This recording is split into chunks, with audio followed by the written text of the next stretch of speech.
লা ইলাহা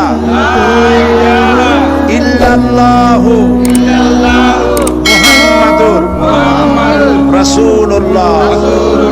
আল্লাহ ছাড়া কোন ইলাহা নাই, মাবুদ নাই, উপাস্য নাই। মুহাম্মদ সাল্লাল্লাহু আলাইহি ওয়াসাল্লাম আল্লাহ প্রেরিত রাসূল। আশহাদু আন লা ইলাহা ইল্লাল্লাহু ওয়াহদাহু লা শারীকা লাহু ওয়া আশহাদু আন্না মুহাম্মাদান আবদুহু ওয়া রাসূলুহু। আমি সাক্ষ্য দিচ্ছি আল্লাহ ছাড়া কোন ইলাহা নাই, মাবুদ নাই, উপাস্য নাই। তিনি এক, তিনি একক।